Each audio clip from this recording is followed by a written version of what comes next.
আমি সুলতানা রহমান সবাইকে স্বাগত জানাচ্ছি আমার আজকের এই আয়োজনে এবং আপনারা অনেকেই জানেন যে লন্ডনে কি হচ্ছে এ নিয়ে জানার আগ্রহের কোনো সীমা পরিসীমা নেই। একদিকে কোনটি যে সত্য, কোনটি যে গুজব, কোনটি যে ডাহা মিথ্যা এগুলোর পার্থক্য করাও এখন খুব কঠিন হয়ে দাঁড়িয়েছে।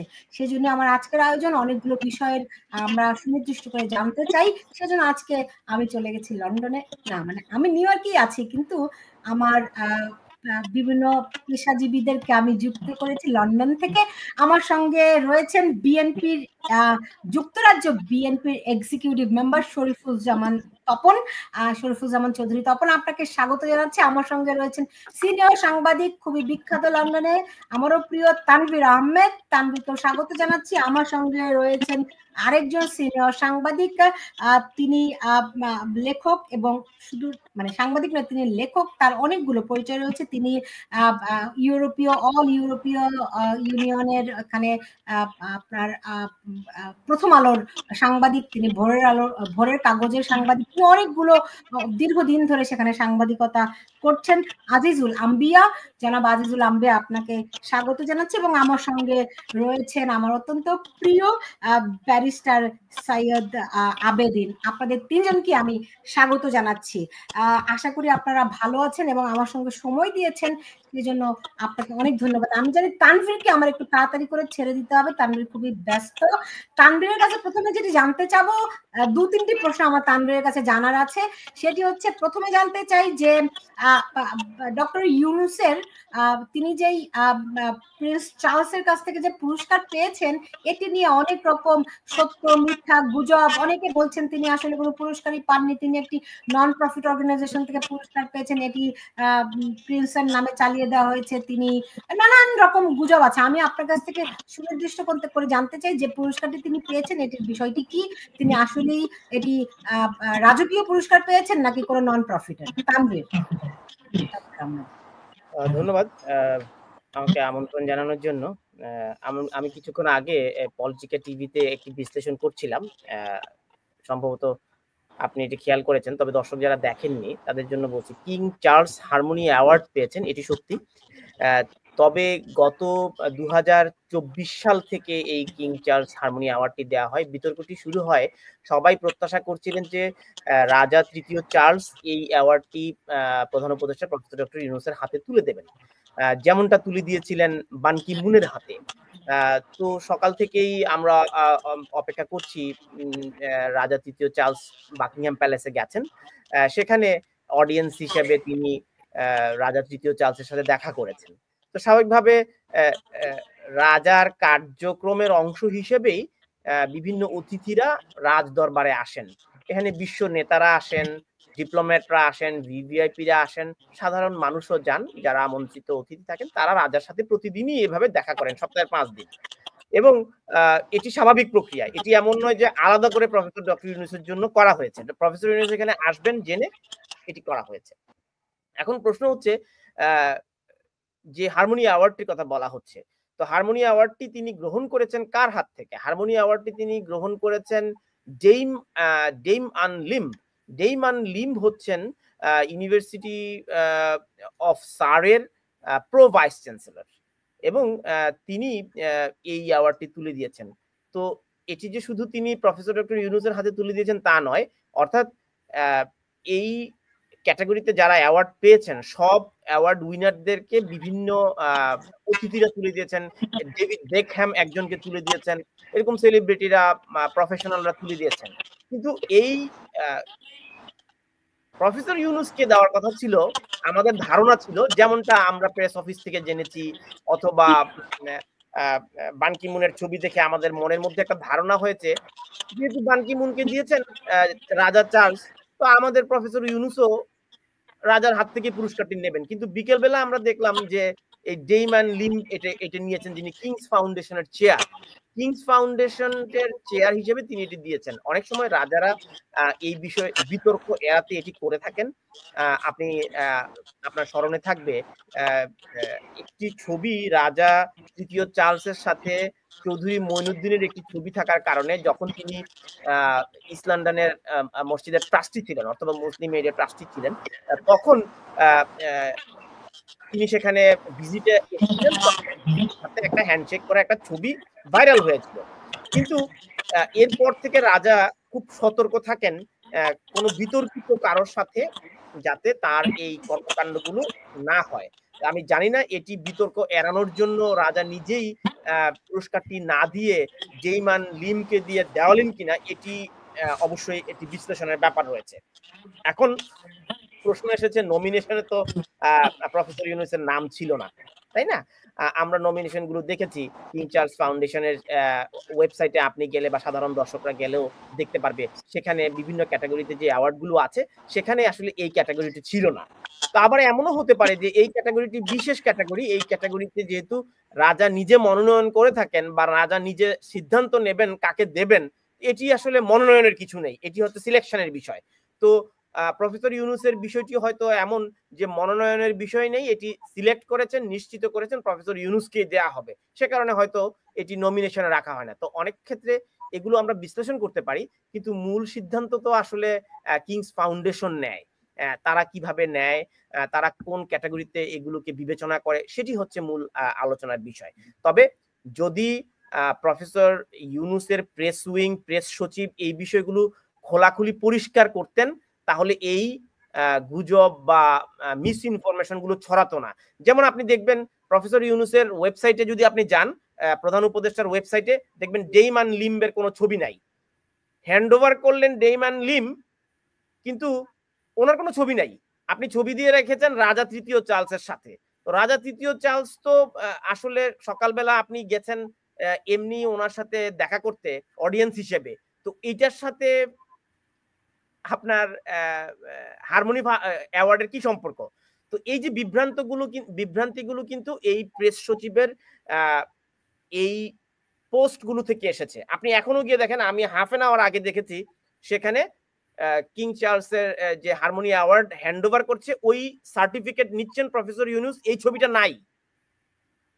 তো আসলে বিভ্রান্তিটা এখান থেকে শুরু হয়েছে। অনেকে মনে করছেন রাজার সাথে হ্যান্ডশেক করছেন, সার্টিফিকেট বিভ্রান্তিটা কি এখান থেকে শুরু হয়েছে, নাকি বিভ্রান্তি তারও আগে থেকে? যেমন তারা বলছিল যে ব্রিটিশ প্রাইম মিনিস্টারের সঙ্গে ডক্টর ইউনূসের বৈঠক আছে, পরে অবশ্য শফিক আহমেদ স্বীকার করেছেন তিনি ভুল করেছেন, তাই না? বিভ্রান্তি তো আরো আগে থেকেই হয়েছে, ফলে সবকিছু মিলে একটা জগা খিচুড়ি গোলগট পাকিয়ে গেছে নাকি?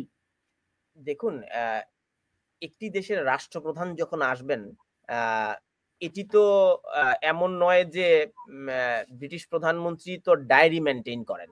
তো ব্রিটিশ প্রধানমন্ত্রী কবে জি সামিটে কানাডায় যাবেন এটি পূর্ব নির্ধারিত, এটি নতুন করে বলবার কিছু নয়। 14 তারিখে সেখানে হবে, সেখানে তিনি রাইট। এই পূর্ব নির্ধারিত বিষয়টি আবার 1 সপ্তাহ 2 সপ্তাহ আগের ব্যাপার না, অন্তত 2-3 মাস আগের ব্যাপার। 2-3 মাস আগে হলেও এটা ধরে নিলাম যে 1 সপ্তাহ আগেও তিনি আসবেন, কিন্তু 1 সপ্তাহ আগে আসলেও ব্রিটিশ প্রধানমন্ত্রী যদি অ্যাপয়েন্টমেন্ট দিয়ে থাকেন, সেটি প্রফেসর ইউনূস লন্ডনে আসবার পরে অ্যাপয়েন্টমেন্ট দেবেন না। তো এই সৎ সাহসটি থাকা উচিত ছিল যে দেখা নাও হতে পারে, উনি হারমোনি অ্যাওয়ার্ড নিতে এসেছেন, উনি হারমোনি অ্যাওয়ার্ড নিয়ে চলে যাবেন। উনি বিএনপি সিনিয়র ভাইস চেয়ারম্যান ভারপ্রাপ্ত চেয়ারপারসন তারেক রহমানের সাথে আসবেন, তারেক রহমানের সাথে বৈঠক করবেন, এটি তো একটি স্বাভাবিক প্রক্রিয়া। তিনি রাজনৈতিক দলের নেতাদের সাথে বসছেন, কথা বলছেন, বৈঠক করছেন, সংলাপ করছেন, তাই না? তো তারেক রহমান সাহেব যেহেতু এখানে আছেন, এটি একটি বড় প্রশ্ন, তার সাথে তিনি বৈঠক করবেন, তো এটি তো লুকোচুরির কিছু নাই।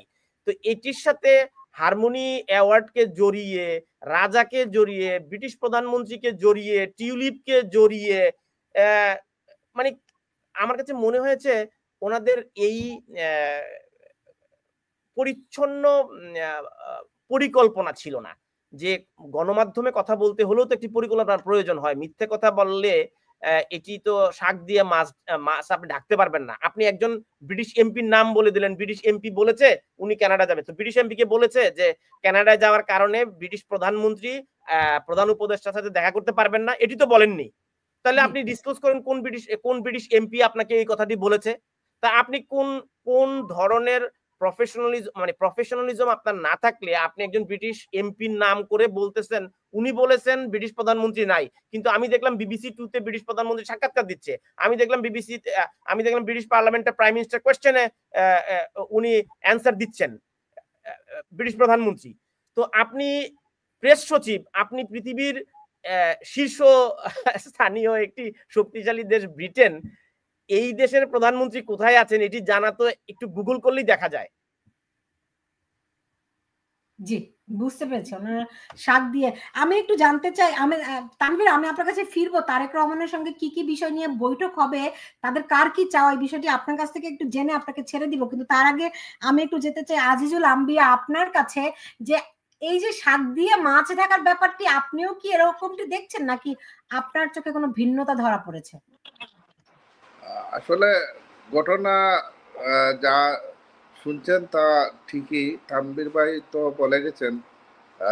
বাকিটা আপনারাও জানেন এবং মিডিয়াও মোটামুটি এই বিষয়ে, যদিও বাংলাদেশি মিডিয়া নীরব, তারপরও প্রবাস বা বিদেশ থেকে যে মিডিয়াগুলা চলছে এগুলা মোটামুটি নিউজ করতেছে বা সোশ্যাল মিডিয়াতে আসতেছে যে এই প্রেস সচিব যিনি সমালোচিত বারবার, যিনি এক এক সময় এক এক কাজ করেন, যেটা মনে করিয়ে দেয় শামসুর রহমানের কবিতার কথা, উদ্ভট উটের পিঠে চলেছে স্বদেশ। উনি প্রথম বইমেলার মতো একটা পবিত্র জায়গায় ডাস্টবিন তৈরি করলেন ক্ষমতাচ্যুত প্রধানমন্ত্রী শেখ হাসিনার ছবি দিয়ে। আজকে গতকালকে দেখেছেন একটা ছবি ভাইরাল হয়েছে, যেটা ব্রিটিশ পার্লামেন্টের সামনে ডাস্টবিন করেছে আওয়ামী সমর্থকরা। যে এই ডাস্টবিনের ছবি ছিল ওই শফিকের প্রেস সচিব যিনি, উনার এবং ডক্টর ইউনূস সাহেবের। তো ব্রিটিশ একজন নাগরিক, সে সেখানে বাধা ফেলতেছে, হয়তো সে বুঝেও নাই বা খেয়ালও করে নাই এই ছবিতে কার ছবি লাগানো আছে, কিন্তু সেটা তো জাতির জন্য একটা লজ্জাজনক ব্যাপার। কিন্তু উনি এই কাজে পটু, উনি করছেন, গোঠাচ্ছেন। আজকে একটু আগে আমি দেখলাম চ্যানেল এস, যেটা এই দেশে লন্ডনে আপনারা জানেন চ্যানেল এস একটা টেলিভিশন আছে, ওইটা সাক্ষাৎকারে উনি সাংবাদিক ফারহান যখন উনাকে প্রশ্ন বানে বিদ্ধ করছে, তখন তিনি শেষে স্বীকার করছেন যে তিনি একজন এমপির মাধ্যমে জানছেন। এখন প্রশ্নটা হচ্ছে, আমাদের এই অনুষ্ঠানের মাধ্যমে সমস্ত গোটা বিশ্বের প্রশ্নটা হচ্ছে, আপনি একটা গুরুত্বপূর্ণ পোস্ট বহন করছেন, এই গুরুত্বপূর্ণ পোস্ট বহনের পিছনে জাতি জানতে চায় আপনি, আপনার কাছ থেকে সততা, স্বচ্ছতা এবং সুনিশ্চিত জবাব।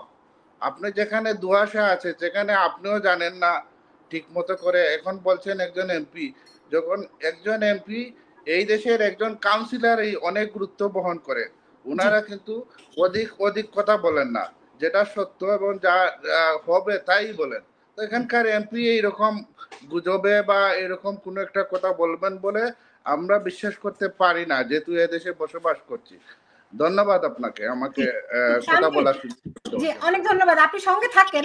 আমি একটু তানভীরের কাছে জানতে চাচ্ছিলাম যে আমরা জানি যে এই রাত ভোর হলে পরেই তারেক রহমানের সঙ্গে আপনার প্রধান উপদেষ্টার বৈঠক রয়েছে। এখানে কি কি বিষয় নিয়ে আলাপ হতে পারে, আপনারা কেমন করে কাভার করবেন জিনিসগুলো, কারণ একদম ওয়ান টু ওয়ান বৈঠক হবে, ওখানে তৃতীয় কোনো পক্ষ নেই। তো আপনাদের প্রস্তুতি কেমন, কোন বিষয়গুলো তারা আলাপ করতে পারে, কি জেনেছেন আপনারা এই বিষয়ে? আমি তো গত ১৭ বছর চেষ্টা করেছি লন্ডনে জনাব তারেক রহমানের একটা সাক্ষাৎকার নেওয়ার জন্য। দুর্ভাগ্য উনি সাক্ষাৎকার দেন নাই। তো ভবিষ্যতে বিএনপি রাজনৈতিক দল গঠন করবে। আমরা প্রত্যাশা করি এমন রাজনৈতিক নেতারাই বাংলাদেশে দায়িত্ব গ্রহণ করবেন। তারা নিয়মিত সাংবাদিকদের সাথে কথা বলবেন, প্রশ্নের জবাব দিবেন, জবাবদিহিতার জায়গায় যাবেন। উনি যখন এখানে ১৭ বছর ওনার কোনো বক্তব্য বাংলাদেশে প্রচার করতে পারতো না কেউ, আমরা ইংল্যান্ডে ওনার বক্তব্য প্রচার করেছি। তা এখন আপনি যা বলবেন তাই যদি প্রচার করতে হয়, আপনাকে যদি সম্পূরক প্রশ্ন করা না যায়, আপনাকে যদি জবাবদিহিতার জায়গায় না আনা যায়, তাহলে এটি খুবই প্রশ্নবিদ্ধ হবে। আপনার ৩১ দফা নিয়ে আপনি ৩১ দফা বাজারে ছেড়ে দিলেন।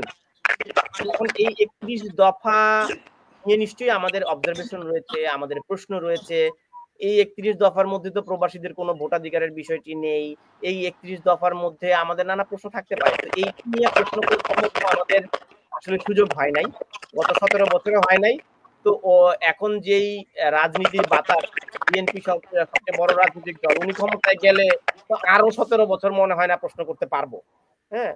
তো এখন সবচেয়ে বড় আলোচনার বিষয়বস্তুটা থাকবে তিনি আসলে কবে যেতে পারবেন কিনা, ওনার মামলাগুলো নিষ্পত্তি হয়েছে কিনা।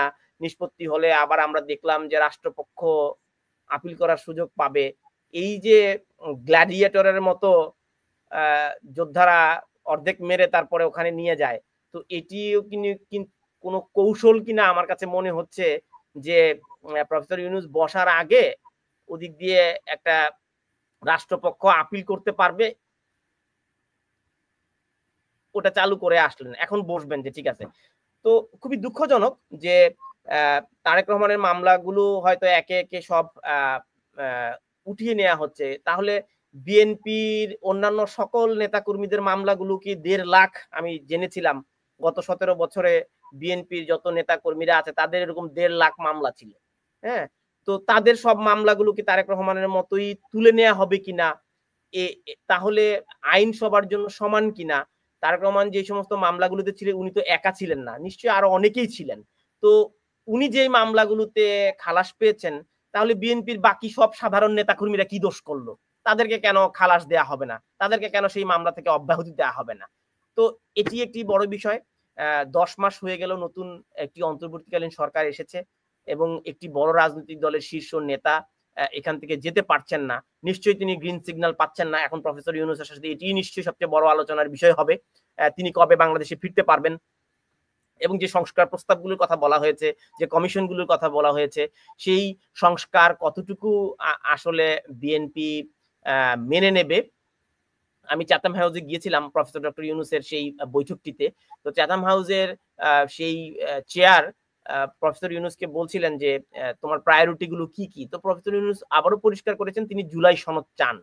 তো জুলাই সনদ বাস্তবায়ন, তারপর হচ্ছে জুলাই আগস্টে যে হত্যাকাণ্ডগুলো হয়েছে সেই হত্যাকাণ্ডগুলোর বিচার তিনি নিশ্চিত করতে চান। তো এখন তারেক রহমানের সাথে নিশ্চয়ই এই বিষয়গুলো নিয়ে আলোচনা হবে। জুলাই সনদ, তারেক রহমান বা বিএনপি কিন্তু জুলাই সনদ মানার ব্যাপারে খুব একটা বেশি আগ্রহী না। তো এখন জুলাই সনদ না মানলে তারেক রহমানের ফিরে যাওয়া কতটা দ্রুত হবে সেটাও একটা আলোচনার বিষয় নিশ্চয়ই প্রাধান্য পাবে। তারপরে 2 বারের বেশি পরপর 2 বার যেটি প্রস্তাবনা এসেছে, পরপর দুইবার প্রধানমন্ত্রী হওয়া যাবে না একটি রাজনৈতিক দল, এবং একই ব্যক্তি সরকার প্রধান, মানে প্রধানমন্ত্রী, দলীয় প্রধান এবং সংসদ নেতা হতে পারবেন না। এটিও নিশ্চয়ই বিএনপি ইতিবাচক ভাবে দেখছে না। হ্যাঁ, তো নিশ্চয়ই এই বিষয়গুলো একটা তালিকা তো থাকবেই, যে বিষয়গুলো বিএনপির শীর্ষ নেতাদের কাছ থেকে তারা প্রধান উপদেষ্টা নিশ্চিত করতে চান। তারেক রহমানই এখন বিএনপির সবচেয়ে বড় নীতি নির্ধারক বেগম খালেদা জিয়ার পর, যেহেতু খালেদা জিয়ার শারীরিক সংকট রয়েছে। তবে একটি ইতিবাচক দিক বিএনপির রাজনীতির জন্য এবং বাংলাদেশের রাজনীতির জন্য আমার কাছে মনে হয়, এই প্রথমবার তারেক রহমান বিএনপির নেতৃত্ব নিয়ে বাংলাদেশের একজন সরকার প্রধানের সাথে বৈঠকে বসছেন। এর আগে কিন্তু সকল দর কষাকষি এবং আলোচনার টেবিলে বেগম খালেদা জিয়া এবং তার দলের রাজনৈতিক নেতারা, শীর্ষ নেতারা বসেছেন। এবারই প্রথম, এবং দেশের বাইরে। আপনি খেয়াল করুন, তারেক রহমান কিন্তু এর আগে যখন বিএনপি ক্ষমতা ছিল এভাবে কিন্তু বসেন নাই। হয় বেগম খালেদা জিয়া বসেছেন অথবা দলের শীর্ষ নেতারা বসেছেন। তো এই মিটিংটি, এই বৈঠকটি অত্যন্ত গুরুত্বপূর্ণ বাংলাদেশের রাজনীতির জন্য। তো আমরা নিশ্চয়ই আশা করব 2 নেতার মধ্যে ইতিবাচক আলোচনা হবে এবং দ্রুত বাংলাদেশের নির্বাচনের দিকে যাবে। তবে একটা বিরোধ তো রয়েছেই, তারেক রহমান এবং বিএনপি চেয়েছে ডিসেম্বরের মধ্যে নির্বাচন, প্রফেসর ডক্টর ইউনূস সেটি এপ্রিলে নিয়ে গেছেন। এখন দর কষাকষি থেকে আবার মাঝামাঝি ফেব্রুয়ারিতে আসবে নাকি এপ্রিলে থাকবে, সেটি নিশ্চয়ই আমরা আলোচনার পর জানতে পারবো। জি, আপনার যদি সুযোগ থাকে, সময় থাকে, একটু আমাদের সঙ্গে থাকেন। আমরা একটু সেফ এক্সিটের ব্যাপারটা আপনি বললেন না, এই ব্যাপারে কোন রকম সেফ এক্সিট ডক্টর ইউনূস, হ্যাঁ, কার সেফ এক্সিট? এই সরকারের, মানে অন্তর্বর্তীকালীন সরকার তাদের একটা সেফ এক্সিট খুঁজছে 9/11 এর মতো, 1/11 এর মতো, এরকম কোনো ব্যাপার আপনার জানা আছে কিনা, এবং সেটি তারা তারেক রহমানের কাছে চাচ্ছেন কিনা, এরকম কোনো ব্যাপার আপনার জানা আছে কিনা? আপনি অনেক পুরনো সাংবাদিক, আপনার মনে আছে 1/11 এর সময়ে যখন মঈনুদ্দিন ফখরুদ্দিন ছিলেন, তারপর সরকার গঠন করেছিল কিন্তু আওয়ামী লীগ। তখন যারা ক্ষমতাটা নিশ্চিত হয়ে যায় তারা কিন্তু অনেক কিছু কার্ভ করে যায়, এবং যাদের এখন এটি দিবালোকের মতো সত্য, বাংলাদেশে যদি আপনি আওয়ামী লীগকে এই মুহূর্তে নির্বাচন করতে না দেন, বিএনপি ক্ষমতায় যাবে। তো ক্ষমতা যখন আপনি দেখতে পাচ্ছেন আপনার রোড ম্যাপটা, নির্বাচন হলে বিএনপি ক্ষমতায় যাবে, এখন বিএনপি তো চাইবে না আবার একটি প্রতিহিংসার রাজনীতি এত বছর পর তারা সরকার গঠন করতে যাচ্ছে, এটি চাইবে না বিএনপি, নিশ্চয়ই এতে তারা নমনীয় হবে। জি, আমি একটু আপনি সঙ্গে থাকেন, কারণ আপনি বলছিলেন একটা আক্ষেপ করছিলেন যে 17 বছর ধরে আপনি তারেক রহমানের একটা সাক্ষাৎকারের চেষ্টা করছেন কিন্তু পাচ্ছেন না। আমি এইটি এত কেন লুকো ছাপা, যেহেতু দিবে না, উনি ওনার পছন্দের সাংবাদিককে দিবেন, আমাদেরকে দিবেন না।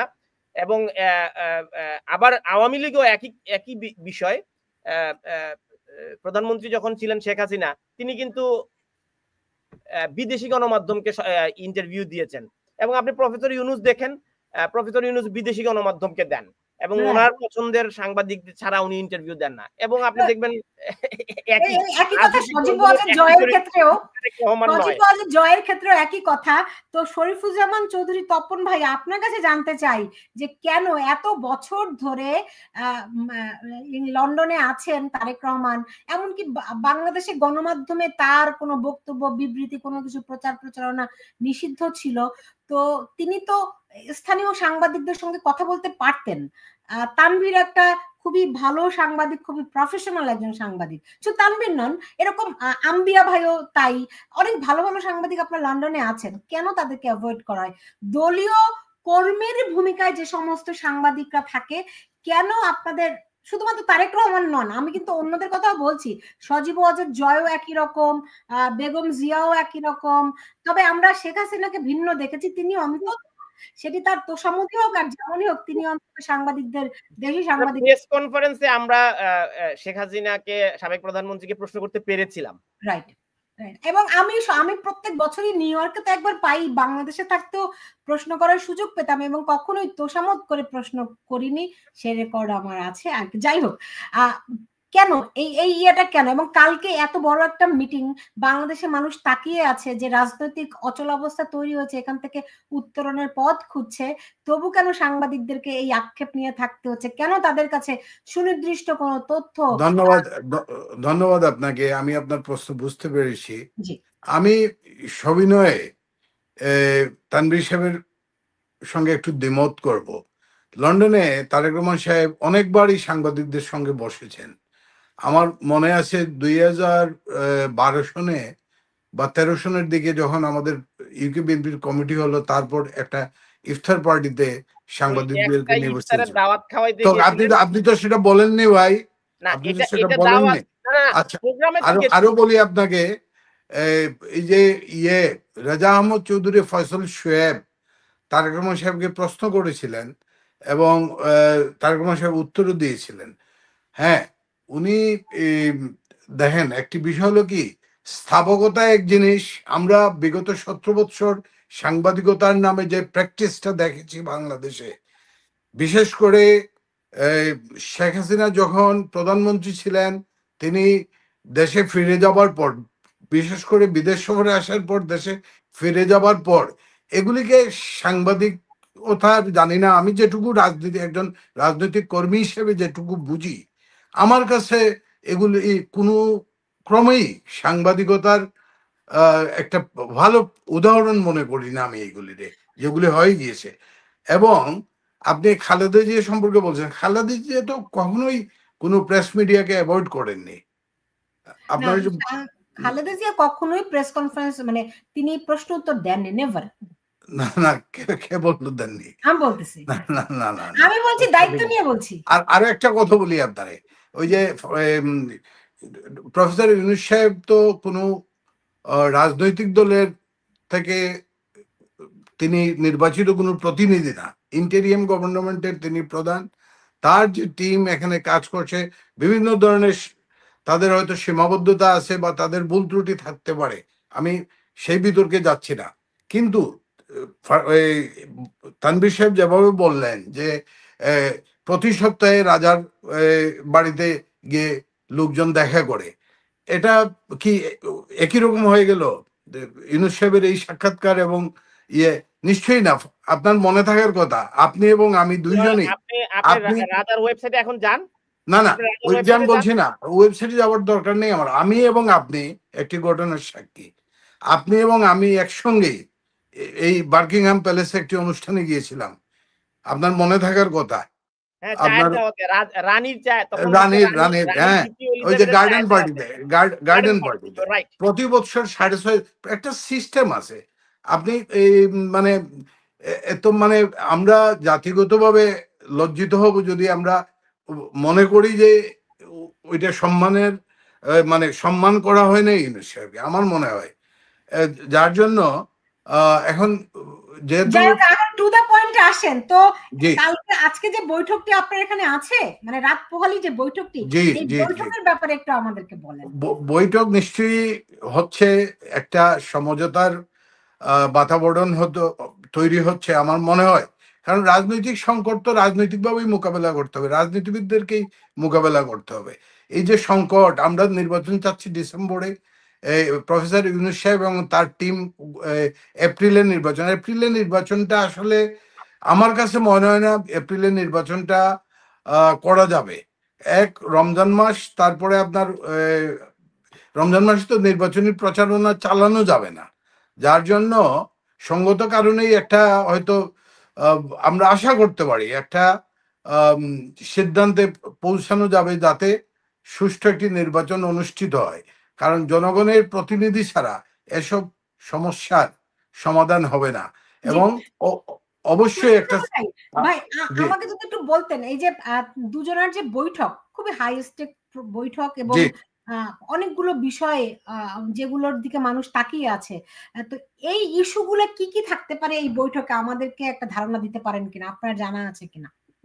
আমার আসলে আমি যে পর্যায়ের রাজনৈতিক কর্মী, আমি আসলে এই বিষয়ে খুব একটা কিছু বলতে পারবো না। তবে এটুকু বুঝি বা বলতে পারি যে আমার মনে হয় দুইজনই বাংলাদেশের সমসাময়িক যে বিষয়গুলি আছে, যেগুলি নিয়ে বিতর্ক তৈরি হয়েছে, এবং একটা যেমন আমাদেরকে যেভাবে আপনার ওই যে নতুন যে রাজনৈতিক দল ক্ষমতায় ইন্টারিয়াম গভর্নমেন্ট দায়িত্ব নেওয়ার পর গঠন করা হয়েছে, অনেক কিছু সিদ্ধান্ত ওনারা চাপিয়ে দিচ্ছেন মনে হচ্ছে ইন্টারিয়াম গভর্নমেন্টের প্রধানের উপর, এবং এতে বিভিন্ন রকমের একটা ভ্রান্তি তৈরি হচ্ছে। সেই ভ্রান্তি দূর করার জন্য হয়তো এখানে এটা খোলামেলা আলোচনা হবে দুইজনের মধ্যে, এবং দেশ জাতি এইখান থেকে হয়তো একটা দিক নির্দেশনা পাবে, একটা সিদ্ধান্তে আসবে যাতে সুষ্ঠু শান্তিপূর্ণ উপায়ে একটা নির্বাচনী রোডম্যাপ এবং যে শিডিউল ঘোষণা করা হয়েছে সেটি হয়তো আবার পুনর্বিবেচনা করে নতুন করে ঘোষণা হতে পারে, এরকম একটা বিশ্বাস আমি করতেই পারি। জি, বুঝতে পারছি। আমি জানি যে ব্যারিস্টার সাঈদ আবেদিন, আপনারা বরং এই শরীফুজ্জামান ভাইরা একটু সতর্ক অবস্থায় আছেন, বিএনপির লোকেরা জানিতে পারি, আমাকে যদি ক্ষমা করেন। আচ্ছা তানভীর, আপনাকে অনেক ধন্যবাদ জানাচ্ছি আমাদের সঙ্গে আজকে যুক্ত হওয়ার জন্য। আপনি যদি শেষ একটু বলে যান যে এই বৈঠকের পরে কোনো ব্রিফিং কিছু একটা হবে নাকি? দেখেন, আমার কাছে মনে হয়েছে যে এই বৈঠকটা প্রকাশ করারই মনে হয় না খুব একটা বেশি আগ্রহ ছিল, যেহেতু জানাজানি হয়ে গেছে। হ্যাঁ, এর আগেও কিন্তু জামাতের আমির এসে তারেক রহমান সাহেবের সাথে বৈঠক করে গেছেন, তো সবাই কিন্তু বৈঠক করেন ছুটে চাপে। হ্যাঁ, এখন প্রফেসর ইউনূস যেহেতু সরকার প্রধান এমন একটা দায়িত্বে আছেন, এবং সামনে নির্বাচন এবং বিএনপি সরকার গঠনের সম্ভাবনা, এখন যদি উনি এখানে বসে চুপচাপ হোটেলে একটু চা কফি খেয়ে বা ডিনার করে দেশে চলে যান, যেভাবে আওয়ামী লীগ এখানে রাস্তাঘাটে তার পাশে যেভাবে ক্যাপচার করে রেখেছে, ছবি একটা পাবলিশ হয়ে গেলে তখন উনি আরো বেশি বিতর্কে পড়তেন, হ্যাঁ, বিতর্কিত হয়ে যেতেন। তাহলে উনি মনে করেছেন যে এটি আলোচনাতে প্রকাশ্য হওয়া দরকার। এবং এই হারমোনি অ্যাওয়ার্ড এগুলো আসলে আমার কাছে মনে হয় ছুতা। এই ছুতায় উনি লন্ডনে আসলেন এই অজুহাতে। এই সফরের মূল উদ্দেশ্যই বিএনপির ভারপ্রাপ্ত চেয়ারপারসন তারেক রহমানের সাথে বৈঠক। যেহেতু এটি রুদ্ধদ্বার বৈঠক, আমরা জেনেছি শুধু BNP chairperson senior chairperson Tarique রহমানই নন, ঢাকা থেকে একটি প্রতিনিধি দলও এসেছে। এখন সেই প্রতিনিধি দলে আমির খসরু মাহমুদ চৌধুরীও আছেন, আরো কারা কারা আছেন আমরা হয়তো কাল জানতে পারবো। তো এটি একা নয়, একাধিক বিএনপির শীর্ষ নেতাদের বৈঠক। ধন্যবাদ। তানভীর, আপনাকে অনেক ধন্যবাদ জানাচ্ছি আমার সঙ্গে আজকে যুক্ত হওয়ার জন্য। আপনি ভালো থাকবেন। জি, ব্যারিস্টার সাঈদ আবেদিন, আপনার কাছে জানতে চাচ্ছিলাম, যেই খবরাখবর আমাদের শরীফুজ্জামান ভাই খুব সুনির্দিষ্ট করে বলেননি, তিনি বলছেন যে তিনি যে পর্যায়ের নেতা, যে পর্যায়ে রাজনীতি করেন, কিন্তু আমি জানি আপনাদের কাছে এর চেয়ে অনেক বেশি খবর আছে। কি কি খবর আপনার কাছে আছে বলুন এই বৈঠক সংক্রান্ত? আপনাকে আপনার কথা আনমিউট করতে হবে আবেদিন ভাই। বলছি যে ধন্যবাদ। আমার কাছে আসলে ওনাদের চেয়ে বেশি কোনো খবর নেই। আমি শুধু আন্দাজ করে কথা বলতে পারি। আমরা যা দেখছি তার একটা বিশ্লেষণ করতে পারি। আমরা সবাই জানি যে ডক্টর মোহাম্মদ ইউনূস সাহেবের নেতৃত্বেই বাংলাদেশে এনসিপি গঠিত হয়েছে। উনি সবসময় বলছিলেন যে এই ছেলেদের একটা রাজনৈতিক দল করা উচিত, বা উনি সমর্থন করেন। এবং আমরা এটাও দেখতে পাচ্ছি গত 9 মাসে উনার সরকারে বিভিন্ন কর্মকাণ্ডে বাংলাদেশের জামাতে ইসলামের আধিপত্য, যে সমস্ত সিদ্ধান্ত হয়েছে উনার সরকারের অধীনে, আইনের ভাষায় একটা কথা আছে, ইনঅ্যাকশন বা অমিশন। অর্থাৎ আপনি একটা জিনিস করতে পারেন কিন্তু করলেন না, বসে থাকলেন, এটা অনেক সময় অপরাধ হয়ে যায়। এই যে বঙ্গবন্ধুর বাড়িটা যখন ভাঙা হচ্ছিল, জ্বালানো হচ্ছিল, উনি সবই দেখছিলেন, জানছিলেন, কিন্তু রক্ষা করলেন। উনি কমিশন গঠন করলেন সংবিধান সংশোধন করার জন্য। সেই কমিশন কিন্তু বাংলাদেশের 1972 যে সংবিধানের মূল নীতিগুলো বাদ দেওয়ার পরামর্শ দিল। তো আমাদের সংবিধানের মূল নীতিগুলো আসছিল দীর্ঘ 250 বছর যুদ্ধ, ব্রিটিশদের বিরুদ্ধে যুদ্ধ, পাকিস্তানিদের বিরুদ্ধে যুদ্ধ, এগুলোর মধ্য দিয়ে। আমরা স্রেফ বাঙালি ছিলাম, এই জন্য ব্রিটিশরা আমাদেরকে টর্চার করতো, পাকিস্তানে আমাদের টর্চার করতো, এই জন্য বাঙালি জাতীয়তাবাদটা আসছিল। এটা বাঙালি বাংলাদেশি বিতর্ক থাকতে পারে, কিন্তু এই জাতীয়তাবাদের ইস্যুটা সাংঘাতিক গুরুত্বপূর্ণ। আমার কাছে যেটা আপনার কাছে সুনির্দিষ্ট প্রশ্ন, আপনারা দেখলাম ডক্টর ইউনূসের এই লন্ডন সফর উপলক্ষে আপনারা ব্যাপক কি বলবো প্রতিবাদ জানিয়েছেন পুরো লন্ডনের রাস্তায় রাস্তায়। তো প্রতিক্রিয়া কি পেলেন? এই যে প্রতিবাদ জানানো হলো আওয়ামী লীগের পক্ষ থেকে, মানে কি রেজাল্ট আপনারা কি পেলেন? এই প্রতিক্রিয়াটা কেন হলো, দুটো কারণে বলি। এই যে বাংলাদেশে গত 9 মাসে মুক্তিযুদ্ধের বিরোধী একটা অবস্থান, স্বাধীনতার সব চেতনাকে অস্বীকার করা, হাজার হাজার মানুষকে হত্যা করা, সংবাদপত্রের কোনো স্বাধীনতা নেই, এই সব কিছুর প্রতিবাদ বাংলাদেশে মানুষ করতে পারছে না, কেউ করতে গেলে জেলে ঢুকে দিচ্ছে। তো এই প্রতিবাদ, এই ইংল্যান্ড যুক্তরাজ্য একটা গণতান্ত্রিক দেশ, এখানে মানুষের মত প্রকাশ করার স্বাধীনতা আছে, মানুষ প্রতিবাদ করার সুযোগ পায়। আর যেহেতু আমাদের দেশে আমরা এই ইংল্যান্ডে প্রতিবাদ করার সুযোগ পাই, তাই আমরা প্রতিবাদ করেছি। এবং সেই প্রতিবাদে আমি অংশগ্রহণ করেছিলাম। এই দেশের অনেক লোক, হোয়াইট লোক বা এই দেশের অনেক লোক, অনেক সাংবাদিক প্রশ্ন করেছিলেন, অনেককে, আমাকেও 2-1 প্রশ্ন করেছিলেন এখানে কেন প্রতিবাদ হচ্ছে। তখন ওনারা জানতে পারলেন যেখানে প্রতিবাদ হচ্ছে ডক্টর মোহাম্মদ ইউনূস অগণতান্ত্রিকভাবে ক্ষমতায় এসেছেন একটা মব ভায়োলেন্সের মাধ্যমে, এবং এই গভর্নমেন্ট ইলিজিটিমেট। উনি ক্ষমতা আসার পর বাংলাদেশে ভয়ানকভাবে সাম্প্রদায়িকতা বেড়ে গিয়েছে, অনেক হাজার হাজার হত্যাকাণ্ড সংঘটিত হয়েছে বাংলাদেশে ওনার এই গত 1 বছরের 9 মাসের শাসন আমলে। এবং বাংলাদেশের মত প্রকাশের কোনো স্বাধীনতা নেই, সাংবাদিকরা, আইনজীবীদেরকে জেলে পুরিয়ে দিচ্ছেন, শুধুমাত্র তারা হয়তো আওয়ামী লীগ সমর্থন করে অথবা আওয়ামী লীগের পক্ষে কোনো কথা কখনো বলেছিল। এবং উনি বাংলাদেশের একটা প্রধান রাজনৈতিক দল, ন্যূনতম যাদের সংখ্যা 40%, ওই রাজনৈতিক দলের কর্মকাণ্ড নিষিদ্ধ করেছেন। অনেকটা রাজনৈতিক দল অ্যাক্টিভিটিস করতে পারবেন না, ব্যাপারটা অনেকটা এরকমই। তো উনি যেটা বলছেন সবার অংশগ্রহণমূলক রাজনীতি, ইউনিটি, এগুলো হচ্ছে মুখের কথা। এই জিনিসগুলাই আমরা মানুষকে জানিয়েছি এবং এগুলো ফ্যাক্টস। বাংলাদেশ আওয়ামী লীগ একটা বিশেষ অবস্থায় আগস্টের 3 তারিখে জামাত ইসলামের রাজনীতি নিষিদ্ধ করেছিল, কিন্তু ওটা একটা বিশেষ অবস্থা ছিল, যুদ্ধর মতো একটা অবস্থা ছিল। কিন্তু আদার দেন বাংলাদেশে কোনোদিন কোনো বড় রাজনৈতিক দল নিষিদ্ধ হয়নি বা কর্মকাণ্ড নিষিদ্ধ হয়নি, বিএনপি বলেন, আওয়ামী লীগ বলেন, জাতীয় পার্টি বলেন। তো এটা কোনো গণতান্ত্রিক সরকার করতে পারে না, কোনো গণতান্ত্রিক সরকার সমর্থনও করতে পারে না, যুক্তরাজ্যও সমর্থন করতে পারে না। আর এই বিষয়গুলো আসলে ব্রিটেনের পার্লামেন্ট জানে, ব্রিটেনের প্রধানমন্ত্রী জানেন। এই যে মানবতা বিরোধী সংগঠিত হয়েছে, ব্রিটেনের রাজাও বিভিন্নভাবে জেনেছেন, ওনাকে জানানো হয়েছে। তো এগুলো একটু দেরি হয়ে গেছে ওনারা জানতে। তারপরেও ব্রিটেনের প্রধানমন্ত্রী জানেন। এই জন্যই ব্রিটেনের প্রধানমন্ত্রী, আমরা যেটা মনে করি যে যেহেতু উনি সরকার প্রধান, উনি এগুলোকে স্বীকৃতি দেওয়া হয়ে যায় অনেকটা, ওনার সাথে যদি বৈঠক করেন বা মিটিং করেন, এই জন্য ওনারা বসেন নাই। এটা হচ্ছে সময়ের ব্যাপার। এই যে বাংলাদেশে যে হত্যাকাণ্ডগুলো হয়েছে, ওনারা যে বিচারের ব্যবস্থা করছেন, ওটা একটা প্রহসনমূলক বিচার।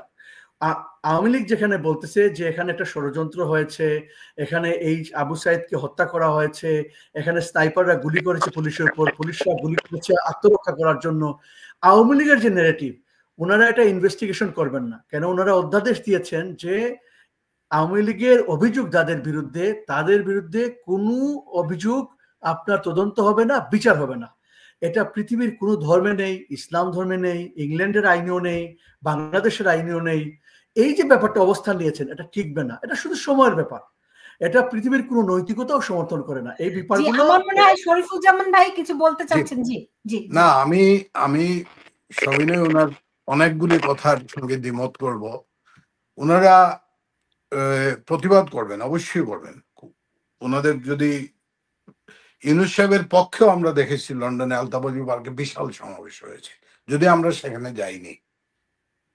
এখন বিষয় হলো, বিগত 17 বৎসর শেখ হাসিনাকে লন্ডনে আমরা যখন প্রতিবাদ করতাম, ওনারা চিৎকার দিয়ে বলতেন যে দেশের মান সম্মান থাকে না। একই কাজ ওনারা করছেন, এটা এক ধরনের স্ববিরোধিতা।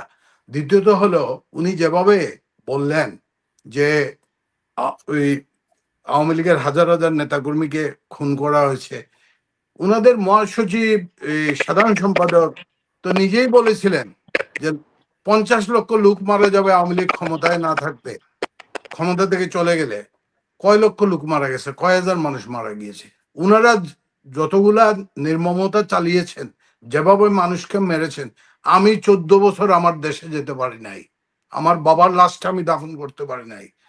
একটু আপনারা লজ্জিত হন এইসব কর্মকাণ্ডের জন্য। আপনাদের মধ্যে বিন্দু পরিমাণ কোনো অনুশোচনা এবং মিথ্যাচার আপনাদের একটা রাজনৈতিক দর্শন হয়ে গিয়েছে আপনাদের। যেমন এই যে বললেন যে আবু সাইদকে স্নাইপার দিয়ে গুলি করা হয়েছে, আবু সাইদকে যে পুলিশ গুলি করে মেরেছিল, সেই পুলিশকেও ছাত্ররা পিটিয়ে মেরে ফেলেছে পরে। এখানে একটা পক্ষ দাঁড়িয়ে গিয়েছিল সমগ্র বাংলাদেশের, এমনকি আওয়ামী লীগেরও সাধারণ নেতাকর্মীরাও আওয়ামী লীগের আমলে ভোট দিতে যায় নাই। যে আওয়ামী লীগ উনি দাবি করছেন 40% ভোট, সেই 40% ভোটের 5% ভোটও তো কাস্ট হয় নাই 24-এর নির্বাচনে।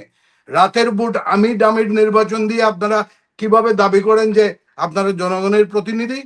পৃথিবীর ইতিহাসে এই ঘটনা বিরল। 300 এমপি পালিয়ে যায়, পুরো ক্যাবিনেট পালিয়ে যায়, আপনার বাইতুল মুকাররমের মসজিদের ইমাম পর্যন্ত পালিয়ে যায়।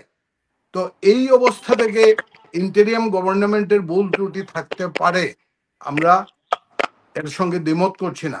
শেখ সাহেবের বাড়ি যেদিন ভাঙ্গা হয়, আমাদের মহাসচিব পরের দিন বলেছিলেন যে আলো দিয়ে অন্ধকার দূর করতে হয়, অন্ধকার দিয়ে অন্ধকার দূর। এইসব ভালো কথাগুলি খালেদা জিয়ার প্রতি যে অবিচার করা হয়েছে বিগত 17 বছর, যে মিথ্যা মামলা দিয়ে যে টাকাটা এখনো 10 গুণ বেশি হয়ে গিয়েছে, ব্যাংকে পড়ে আছে সেই টাকা এতিমের টাকা, এতিমের টাকা তসবির মতো জপতেন শেখ হাসিনা। আজকে শুনেন, এই যে বললেন যে এদেশের মানুষ, এদেশের মিডিয়া, এদেশের ন্যাশনাল ক্রাইম এজেন্সি কয়েকদিন আগে 2টি বাড়ি জব্দ করেছে। কাদের বাড়ি সেটা? সালমান এফ রহমান সাহেব, তো ওনার ছেলের বাড়ি। আজকে সাইদুজ্জামান খান জাবেদের যে সম্পদ জব্দ করা হয়েছে, আল জাজিরা নিউজ করেছে, বলবেন সেটা জামাতের মিডিয়া। এইসব কথা বাদ দেন, বাস্তবতা স্বীকার করুন। ভুল ত্রুটি যাদেরই হয়েছে 54 বছরে, আমাদের জাতিগতভাবে যদি আমরা এই জাতির অস্তিত্ব টিকিয়ে রাখতে হয়, সবার ভুল সবার স্বীকার করতে হবে এক জায়গায় আমরা।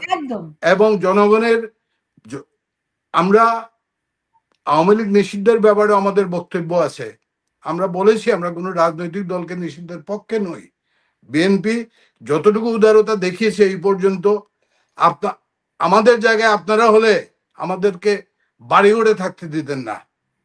আমি দায়িত্ব নিয়ে বলছি, আমার এলাকার, এই যে বললেন না যে আওয়ামী লীগ গতকাল পরশুদিন জামাতের মিটিং এ আওয়ামী লীগের 7 জন নেতা ছিলেন, শুধু একটি বিশেষ সম্প্রদায়ের, বড়লেখা উপজেলায়, আপনারা নিউজে গিয়ে দেখতে পারেন। খুব সখ্যতা আছে আপনাদের সঙ্গে। এবং আমার উপজেলা কুলোড়া উপজেলায় জামাতের আমির যেদিন মিটিং করেন সেদিনও স্টেজে ছিলেন আওয়ামী লীগের কয়েকজন নেতা। কারণটা কি বলেন? সাইয়দ আবেদিন এটা আপনি উত্তরগুলো দিবেন, কিন্তু তার আগে আমি শরীফুজ্জামান আপনাকে প্রশ্ন রাখতে চাই যে বাংলাদেশে যে মব সন্ত্রাস চলছে, আমরা এটার পক্ষে নই। শুনেন, বিশেষ করে আদালত প্রাঙ্গণে আপনারা বিএনপি তো অবশ্যই এটার পক্ষে নয়, কিন্তু প্রশ্নটি হচ্ছে বিশেষ করে আদালত প্রাঙ্গণে যে মব সন্ত্রাস গুলো চলছে এর পেছনে বেশিরভাগ ক্ষেত্রে বিএনপির কর্মীদেরকে, বিএনপি পন্থী আইনজীবীদেরকে দেখা যাচ্ছে। আমি একটা কথা বলি আপু, আপনি পরে দিয়েন আমাকে। আমি একটু যেতে চাই সৈয়দ আবেদিন আপনার কাছে, যে আপনার নিশ্চয়ই অনেক কিছু বলার আছে, কারণ উনি যে অভিযোগগুলি করেছেন আওয়ামী লীগ তো কোনো যে তাদের কি কোনো ভুল হয়নি, তারা কি ফেরেশতাদের দল? আচ্ছা, আমি এটা বলতে চাচ্ছি যে আমি প্রথমত ব্যক্তিগতভাবে অন্তত দুঃখিত আপনি যে আপনার জীবনে যে ব্যক্তিগত অভিজ্ঞতা হয়েছে যেটা সুখকর নয়, সেটার জন্য আমি অন্তত দুঃখিত। কিন্তু দল হিসাবে আমি যেটা বলতে চাই একটা কথা, সেটা হচ্ছে যে আপনার আওয়ামী লীগ কি কি ভুল করেছে, কি কি ভুল করে নেয়, এটা নিয়ে আমরা অনেক আলোচনা করতে পারি, কি ভালো কাজ করেছে কি খারাপ কাজ করেছে, কিন্তু ওটা আলোচনা করে এটা আমরা বলতে পারি না। এই জন্য এখন ইউনূস সাহেবের ক্ষমতায় থাকার সময়ে যে এই যে হাজার হাজার মানুষের মৃত্যু ঘটলো, এটা জাস্টিফাইড, এটা সঠিক। কারণ আওয়ামী লীগের সময় আওয়ামী লীগ এই অন্যায় করেছে, এই জন্য এই মৃত্যুটা সঠিক। আমি বলি নাই, কিন্তু আমি বলি নাই, কখনোই বলি নাই। এটা পরিষ্কার করতে চাচ্ছি আপনাকে। আমি আন্তর্জাতিকভাবে প্রকাশিত বিভিন্ন পত্রিকায়, যেটা বাংলাদেশের ইউটিউবের নিউজ না, ফেসবুকের নিউজ না, এবং কোনো একজন আওয়ামী লীগের কোনো রাজনীতিবিদের নিউজ না, আমি একটা ডোসিয়ার করেছি। সেই ডোসিয়ারটা আন্তর্জাতিকভাবে প্রকাশিত নিউজগুলো নিয়েছি। ওই নিউজের আলোকে দেখা যায়, আমি যেটা দেখেছি, অন্তত পক্ষে হাজার খানেকের মতো মানুষ পত্রপত্রিকায় এসেছে মারা গিয়েছে, এবং অনেক মানুষ মারা গিয়েছে যেটা আপনার নিউজে আসেনি। আপনি চিন্তা করতে পারবেন না কিভাবে ব্ল্যাকআউট হয়েছে বাংলাদেশের নিউজটা। এখন যদি আমরা এই যে হাজার খানেক মানুষের মতো মারা গিয়েছে, পুলিশ সহ সংখ্যালঘু সহ আওয়ামী লীগের মেম্বার কর্মী সহ, একটা শুধু কারখানায় গাজী গ্রুপের একটা কারখানায় উনি আওয়ামী লীগ করতেন, সেটা অন্য ব্যাপার। ওনার কারখানার সাধারণ শ্রমিক বলা হয় অন্তত 180 জনকে আগুনে পুড়িয়ে মারা হয়েছে। এগুলো আওয়ামী লীগ ভুল করেছিল, আওয়ামী লীগ অন্যায় করেছিল, এই জন্য এগুলো মারা হয়েছে, এটা জাস্টিফাইড? এটা তো আমরা বলতে পারি না। আমরা মানুষ হিসাবে জাস্টিফাই না। যেগুলো শোনেন, মানুষ না, একটা পশুকে আপনি কেন মারবেন? আমি আওয়ামী লীগ করতে পারি, কিন্তু আপনি আমাকে গুম করে রেখে বছরের পর বছর, তারপর আমার নারী বুড়ি কেটে সমুদ্রে নিয়ে ফেলে দিলেন লাশ। 7 মার্ডার নারায়ণগঞ্জের যারা করলেন, এরা রাজার হালতে জেলে ছিলেন। আমি অন রেকর্ড বলছি। বিএনপির লোক মরে নাই, নারায়ণগঞ্জে বিএনপির লোক মরে নাই। যে ছাত্রলীগ করা যে মানুষটা সারা জীবন ছাত্রলীগ করেছে, তাকেই ধরে নিয়ে মেরে ফেলা হয়েছিল, বিচার হয় নাই আজ পর্যন্ত। আচ্ছা, তো অনেক বিচারহীনতা বিভিন্ন সময় ঘটেছে। একেবারে শুনেন, একেবারে আমরা নিষ্পাপ, আমরা ফেরেস্তা, কোনো ভুল ত্রুটি হয় নাই, এটা আমি দাবি করব না যে কোনো ভুল ত্রুটি হয় নাই। ভুল ত্রুটি সবারই হয়েছে, কম বেশি হতে পারে, এটা বিচার সাপেক্ষ।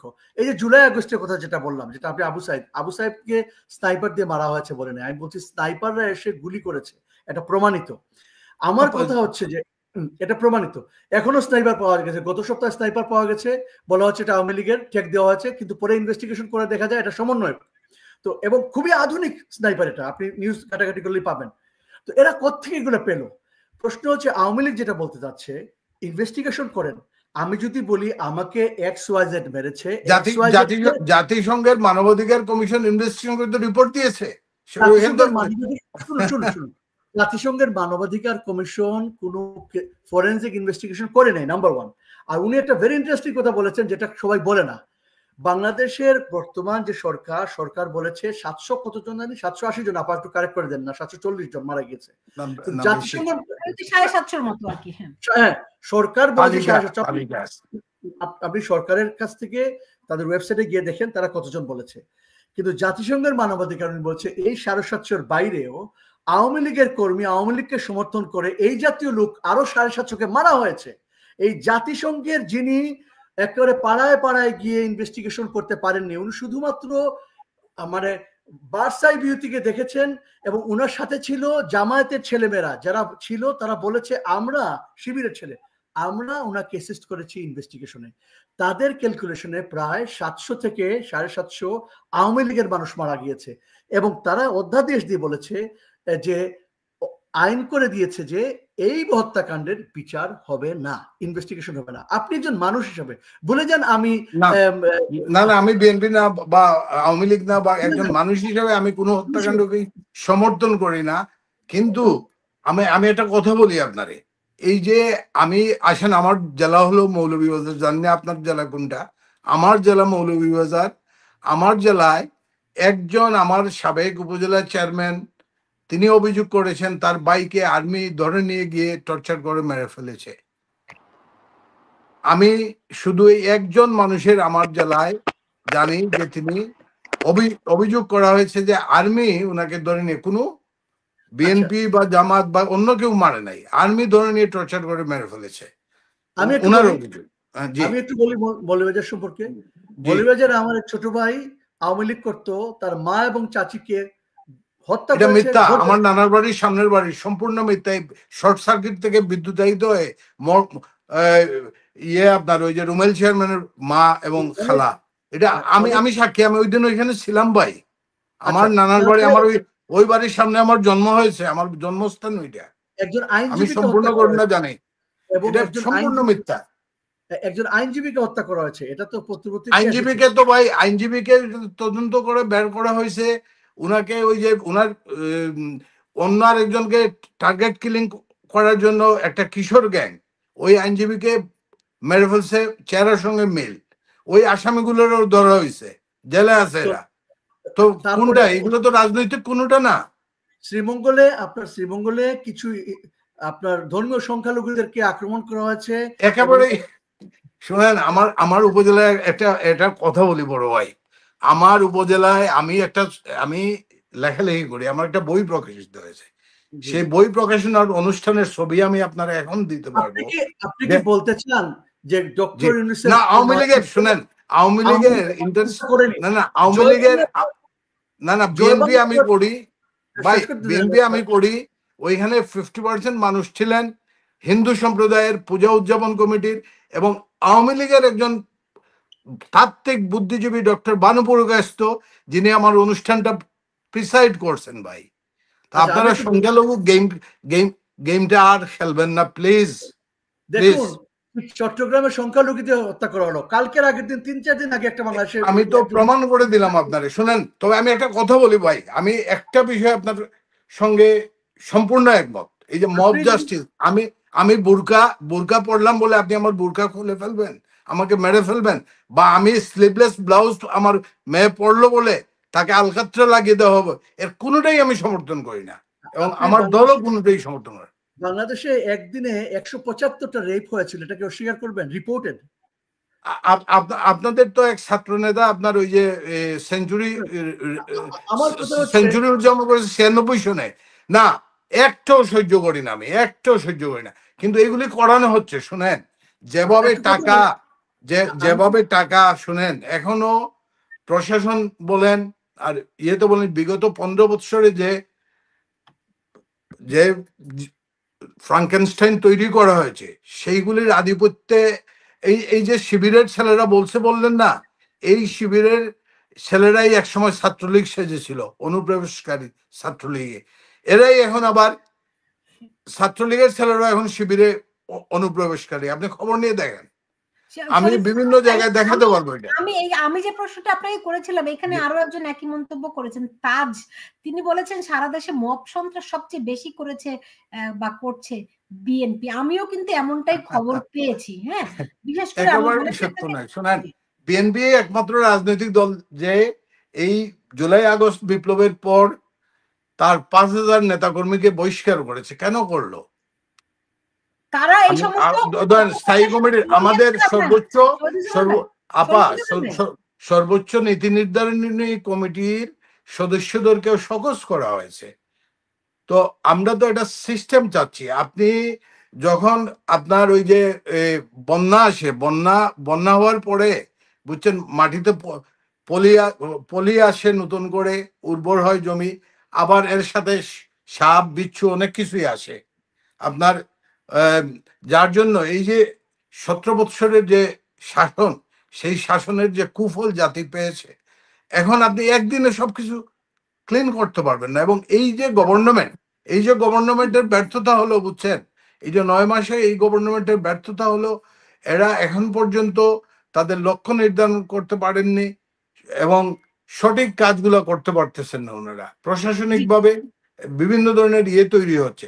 এবং সৈয়দ আবিদিন আপনি অনেকক্ষণ ধরে বলার চেষ্টা করছেন। জি জি বলেন।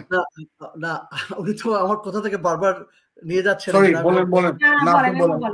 আমি কথার মাঝখানে ইন্টারাপ্ট করতে চাই না।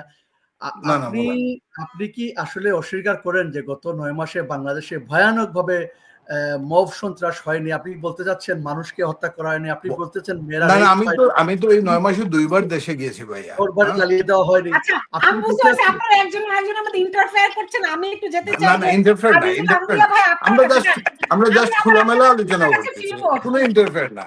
আমি অবশ্যই আপনার কাছে একটু যেতে চাই যে এই যে পরস্পরকে দোষারোপ করা, এবং আমি নিশ্চিত যে দুই দলেরই অনেক ভ্রান্তি আছে।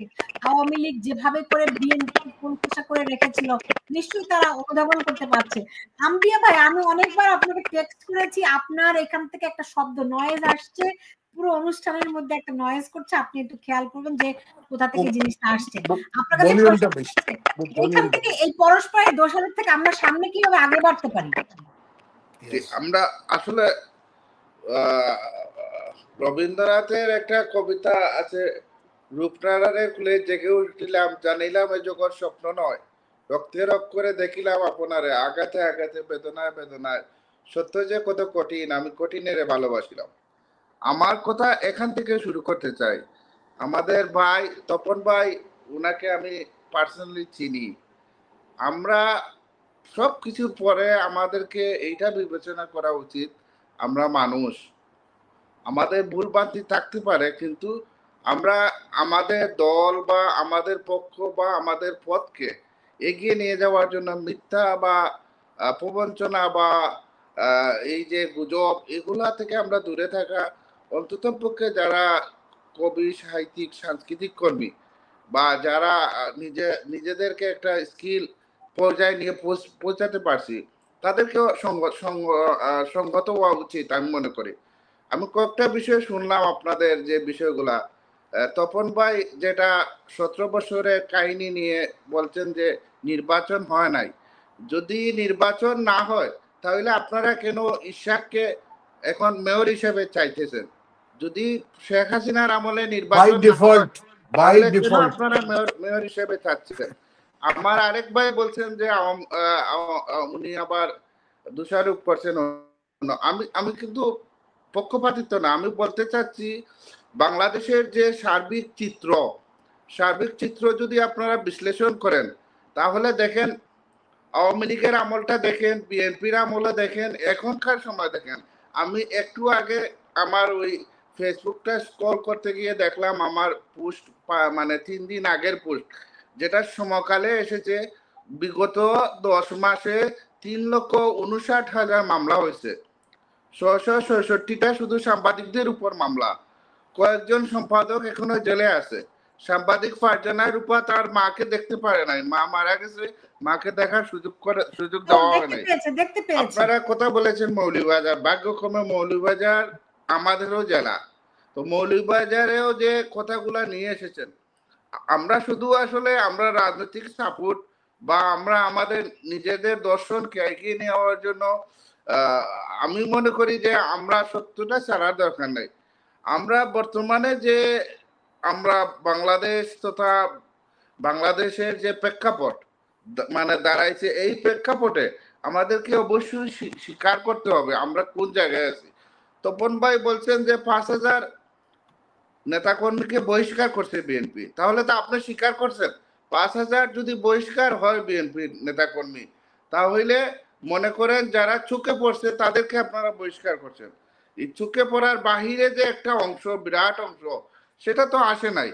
কিন্তু আমরা ধন্যবাদ জানাই বর্তমান পরিস্থিতিতে বিএনপি একটা ধৈর্য ধারণ করতেছে এবং তারা একটা বিগত দিনের যে অভিজ্ঞতাকে কাজে লাগিয়ে আগামীতে তারা ক্ষমতায় যাওয়ার চেষ্টা করছেন, সেটাকে সাধুবাদ জানাই। কিন্তু আমি বলতে চাই যে ইউনূস সাহেব আসার পরে আপনাদের কি লাভ হয়েছে? আপনাদের নেতা কেন যেতে পারেন না? আপনাদের নেতা কেন ফ্রি হচ্ছেন না? আপনারা এতটুকু ব্রেইনে নেওয়া উচিত। ইশাককে কেন মেয়রশিপ দেওয়া হচ্ছে না? এই জিনিসগুলো আপনারা চিন্তা করেন। আজকে বাংলাদেশ, আজকে যুক্তরাজ্যের মতো একটা জায়গায় ইউনূস সাহেব এসেছেন কি একটা অ্যাওয়ার্ড নিতে এসেছেন। অ্যাওয়ার্ড নিতে এসেছেন সব কিছুর পরে উনি একজন নোবেলিস্ট, তাকে কিন্তু আমরা সম্মান দেওয়ার মতো লোক। তিনি কি করছেন? তিনি বাংলাদেশের মানুষের আবেগে লাথি মারছেন।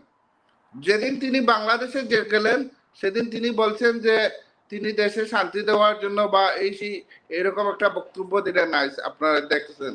কিন্তু যখন ফাদার অফ দ্য নেশন বঙ্গবন্ধুর বাড়িতে হামলা হইল মহাসন্তান, সেদিন উনি নীরব ছিলেন। এর অর্থটা কি?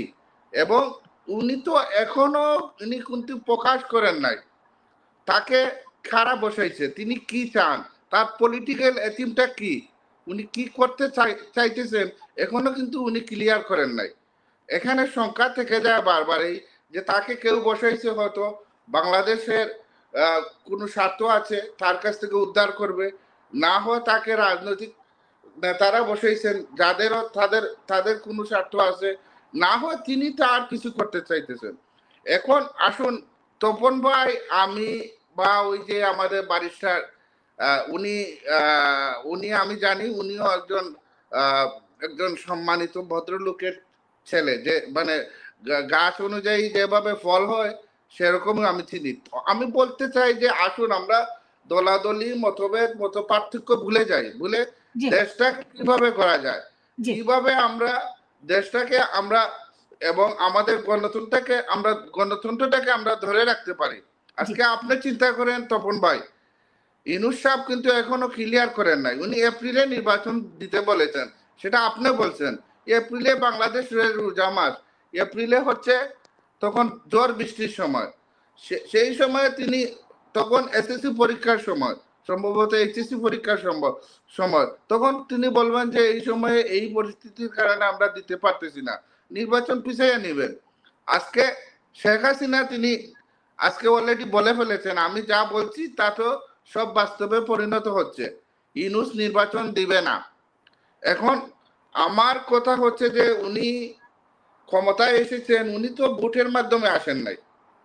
ক্ষমতায় আসার পর যদি উনি বলতেন যে আমি ইউনূস, আমি নোবেলিস্ট, আমার কাছে বিএনপি, জামাত, আওয়ামী লীগ সবকিছু আমার কাছে এক, আমাকে দেশ চালাইতে দিন, তখন কিন্তু সবাই আত্মসমর্পণ করতো, সব অন্যায় অপকর্ম আত্মসমর্পণ করতো তার কাছে। কিন্তু তিনি সেটা বলেন নাই। তিনি বারবারই বলতেছেন যে যারা জুলাই বিপ্লব করছে, বিপ্লব বলে যেটা চালিয়ে দিচ্ছেন তাদেরকে ক্ষমতায় বসাইতে হবে। ক্ষমতায় না বসাইলে কি হয়? তার মুখ থেকে যখন আসছে তখন তিনি নিরপেক্ষতা হারিয়েছেন। তার আমলে দর্শিত হচ্ছে মেয়েরা, আসিয়া দর্শিত হচ্ছে, তার আমলে বাংলাদেশের জিডিপি সর্বনিম্নে চলে যাচ্ছে, তার প্রেস সচিবের কর্মকাণ্ডের কারণে মানুষ চিঠি দিচ্ছে। গতকাল পরশুদিন দেখছেন প্রেস সচিবকে গালি দিচ্ছে লন্ডনে।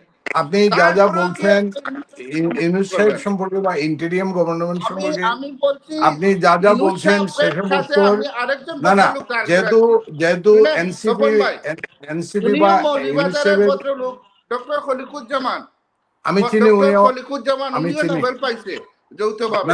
না না না না না, উনি খলিকুজ্জামান সাহেব নোবেল পান নাই।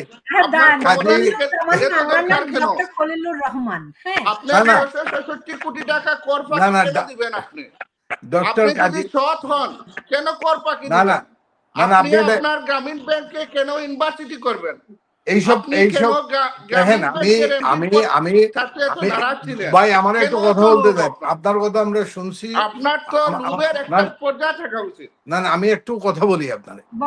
এইসব আমি ডক্টর, না না আপনি সাংবাদিক, ঠিক আছে, আমি না না থ্যাংক ইউ।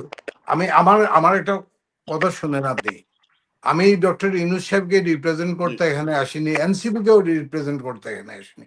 আমি আমার দলের পক্ষ থেকে একজন সচেতন মানুষ হিসেবে দুটি কথা বলার জন্য এখানে এসেছি। বিষয়টা হলো, আমি যা বলি তা যদি আপনাকে মানতেই হয়, এবং আমি যা বলি তা যদি আমি বলি যে না এটাই সত্য, এটাই একমাত্র সত্য, এই ধরনের কথার উপরে বিগত 17টা বৎসর চলেছে। ইউনূস সাহেবকে আপনারা বেইজ্জত করতে কম করেননি।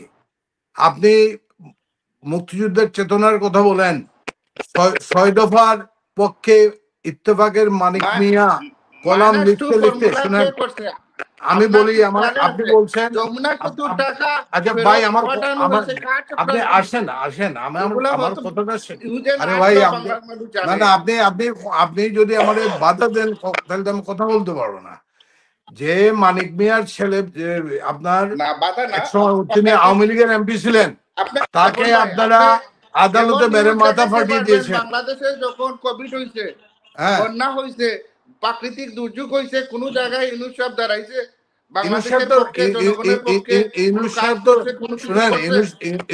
রাজনীতিবিদ না, ইউনূস সাহেব রাজনীতিবিদ না। না আমি বলি, মুক্ত না করে সে তার ট্যাক্স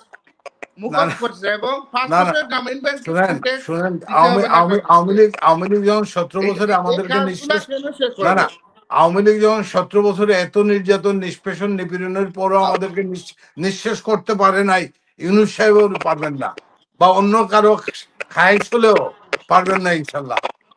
প্রত্যেকটা রাজনৈতিক দল তার একটা নীতি নৈতিকতা, আদর্শের প্রশ্নে যদি অবিচল থাকে, মানুষের প্রতি যদি আপনার বিশ্বাস থাকে এবং সঠিক রাজনীতি করে, রাজনীতিবিদের মৃত্যু হয় না। এবং আরেকটা কথা বলি আপনাদেরকে, রাজনীতির বিকল্প আপনার ইন্টেরিয়াম গভর্নমেন্ট না, রাজনীতিবিদদের বিকল্প এই যে যারা বলেন যে আমরা নির্বাচন চাই না, আপনার এটা কিন্তু সঠিক বিষয় না।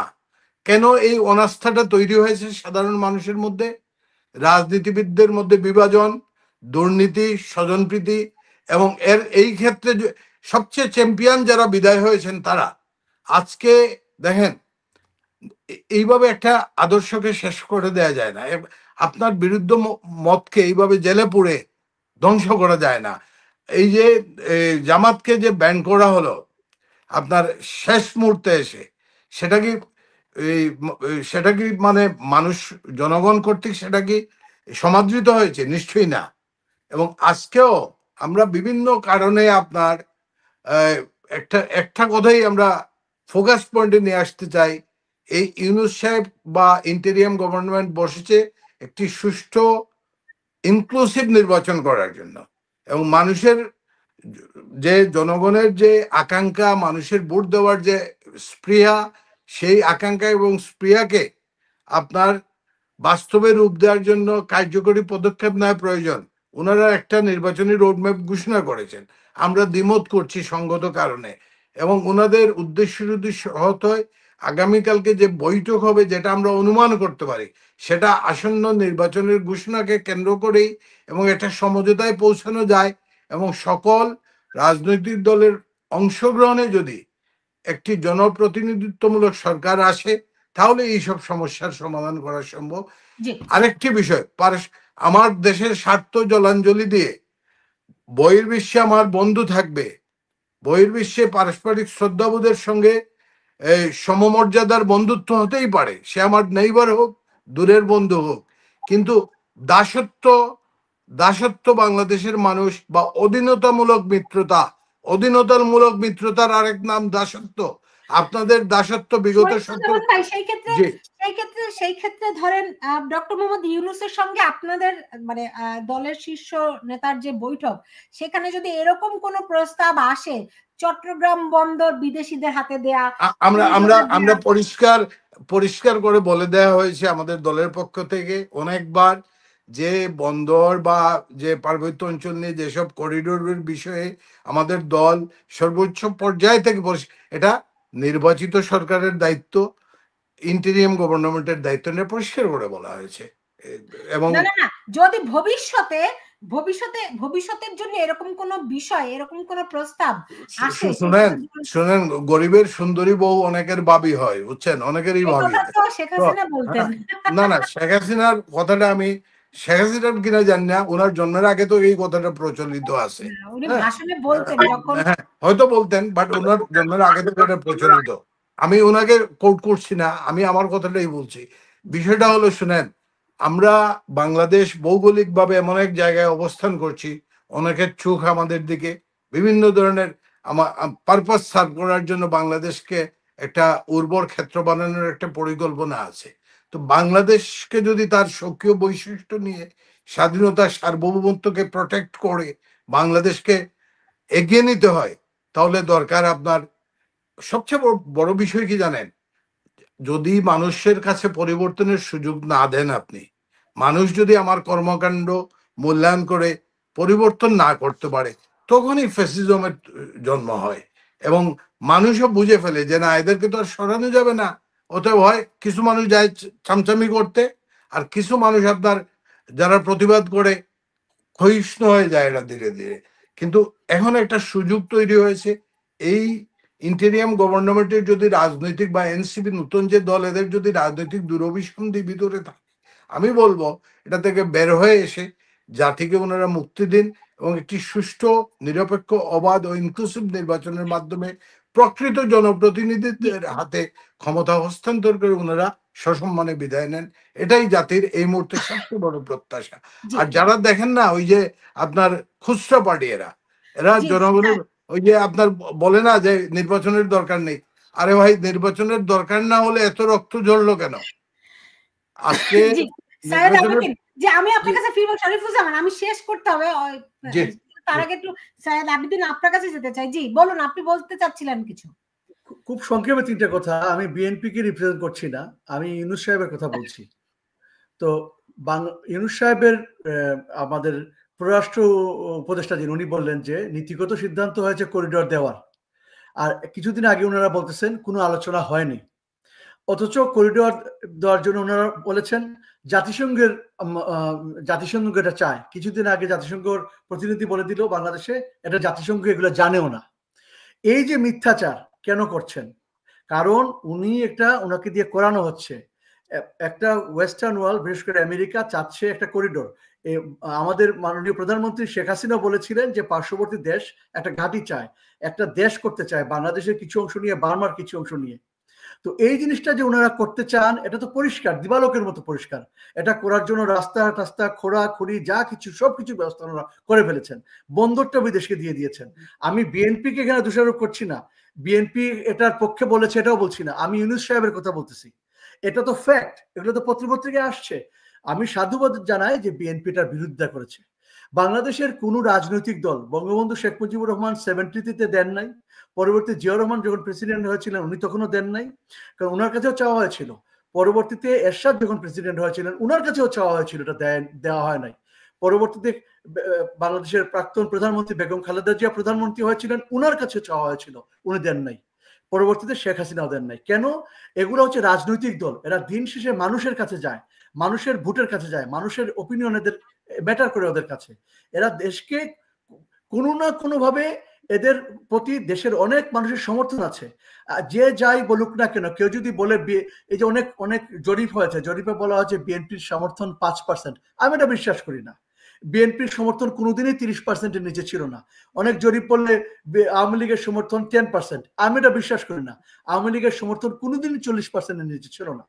তো এদেরকে জনগণ সমর্থন করে, কিন্তু এই লোক এসে এই কাজ করতে চাচ্ছে। আপনি চিন্তা করেন কত বড় ভয়াবহ বিষয়। বার্মা, আপনি যদি বার্মাকে দুই টুকরো করতে চান, বার্মা আক্রমণ করবে বাংলাদেশে, বাংলাদেশের সার্বভৌমত্ব আঘাতপ্রাপ্ত হবে, চায়না এফেক্টেড হবে, ইন্ডিয়া এফেক্টেড হবে। এই লোক এইভাবে আমাদের দেশকে একটা বিপদের মধ্যে ঠেলে দিচ্ছে। আর আরেকটা কথা শরীফুজ্জামান ভাই বলেছিলেন সবার শেষে, ওনারা আন্দোলন করেছিলেন, বলেছিলেন, আমি শরীফুজ্জামান ভাইয়ের কথা বলছি না, বিএনপির কথা বলছি না, ওভারঅল অনেকের কথা হচ্ছে যে জনগণের ভোটাধিকার, জনগণ নির্বাচন করবে, জনগণের ভোটাধিকার ছিল না, এটা একটা অভিযোগ। অভিযোগ সত্য মিথ্যা বিতর্ক এটা অনেক আছে আলোচনা, কিন্তু এটাই যদি হয়ে থাকে তাহলে ওনারা ভোট চায় না কেন? এই সমন্বয়করা কেন বলে, এনসিপি কেন বলে 5 বছর ভোট হবে না? শরীফুজ্জামান ভাইয়ের কাছে প্রশ্ন, ওরা 5 বছর ভোট চায় না। ওনারা আমি বলি যখন ওই যে রাশিয়া যখন আপনার ওই যে সোভিয়েত ইউনিয়নের বাঙ্গার কাহিনী কি জানেন? একটু শেষ করে যখন আপনার ওই যে লাল রুটি আর বদকা রাশিয়ার সকল মানুষ, সোভিয়েত ইউনিয়নের সকল মানুষের জন্য এরা নিশ্চিত করতে পেরেছিল, তখন এদের স্বপ্ন হয়েছিল বিফ বার্গার আর রেড ওয়াইন খাওয়ার। এর জন্য গ্লাসনোস্তা পেরেস্ট্রোইকা করে সোভিয়েত ইউনিয়ন ভেঙে গিয়েছিল। এই যে সমন্বয়ক নামে যারা এখন আপনার স্বপ্ন দেখছেন নতুন রাজনৈতিক দল করার, এইসব দলটল করার তো দরকার ছিল না ভাই। কারণ হলো রাজনীতিবিদদেরকেই রাজনীতি করতে হবে। রাজনীতি কথা থেকে বলছি, শেষ করতে পারি। তারা এই রেজওয়ানা উনি বলে কি আমরা এসেছি কারণ রাজনীতিবিদরা কিছু করতে পারে না। আরে ভাই, ইংল্যান্ডে কি কেউ বলে আমরা এসেছি রাজনীতিবিদরা করতে পারে না? বাংলাদেশ আজকে যে অবস্থায় আসছে এটা রাজনীতিবিদদের জন্য আসছে। বাংলাদেশ আপনার সাউথ এশিয়ায় হাইয়েস্ট আর্নিং কান্ট্রি ছিল। বাংলাদেশ ওয়ার্ল্ডের ওয়েলথের দিকে 30তম অর্থনৈতিক শক্তি ছিল। হয়তো আরো বেটার হতে পারতো আরো ভালোভাবে ম্যানেজ করলে। আমার প্রশ্ন হচ্ছে বাংলাদেশকে এই পর্যায়ে রাজনীতিবিদরাই আনছেন। এই বঙ্গবন্ধু, পরবর্তী জিয়া রহমান, পরবর্তী এরশাদ সাহেব, পরবর্তী খালেদা জিয়া, প্রধানমন্ত্রী শেখ হাসিনা, ওনারাই এনেছেন। ওনাদের সফলতা থাকতে পারে, ব্যর্থতাও থাকতে পারে, কিন্তু রাজনীতিকরণের প্রক্রিয়া 1/11 পরও আমরা দেখেছি রাজনীতিবিদদের বাদ দিয়ে এবং সেই লেগেসিটা কোনো কারণে সেই লেগেসিটা শেখ হাসিনাকে ক্ষমতায় এনে এরা সেফ এক্সিট নিয়ে চলে গিয়েছিল। এর পরবর্তী ইতিহাস আর সবাই জানে, আমি আর নতুন করে বলছি না, যেহেতু সময় সংক্ষিপ্ত, শেষ করতে হবে। জি, এটাই আমরা প্রত্যাশা করি।